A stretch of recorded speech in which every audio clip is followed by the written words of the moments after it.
Le Terrier Productions, c'est une société qui a été créée pour les blaireaux, le groupe de chansons Les Blaireaux, pour et par les blaireaux. Le but du jeu au départ était de trouver des dates pour le groupe, des dates de concert un peu partout en France. Le groupe Les Blaireaux s'est arrêté, mais comme on avait cette structure qui fonctionnait, on s'est dit que ça serait dommage de l'arrêter. Et du coup, on a décidé de faire tourner d'autres groupes, d'aider d'autres groupes à se développer, à trouver des dates de concert et à se structurer en termes d'entourage professionnel.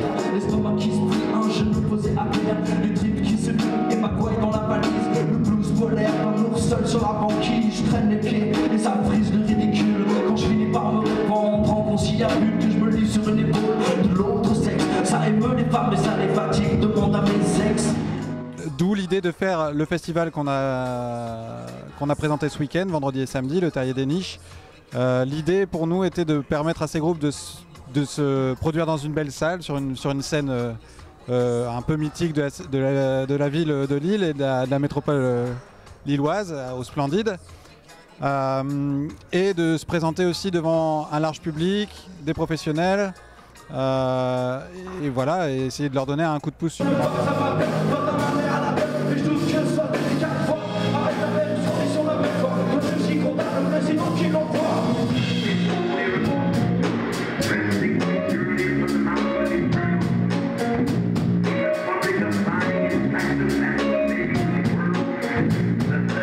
L'enjeu pour nous a été non pas de se produire forcément à Lille parce que ça n'arrête pas. Les dates qu'il y a eu autour, on joue beaucoup en ce moment, on s'exporte beaucoup dans le reste de la France. Par contre, l'intérêt principal c'est pour le Terrier Productions, donc structure qui nous porte, qui a porté 6 groupes en 2 jours. Une structure qu'on ose encourager parce qu'elle nous sera bénéfique pour nous. Donc l'intérêt c'était de jouer devant un minimum de public. Pour ça je pense que ça a marché.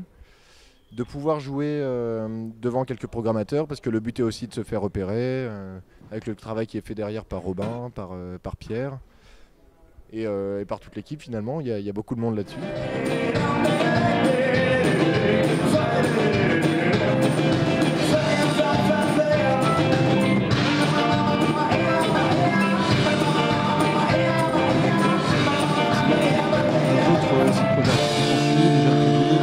Un ciné-concert et on refera ce genre d'événement notamment à la gare Saint-Sauveur les 7 et 8 septembre où on proposera de manière plus large de la chanson, du rock, des groupes, des spectacles jeunes publics, du théâtre, etc. etc.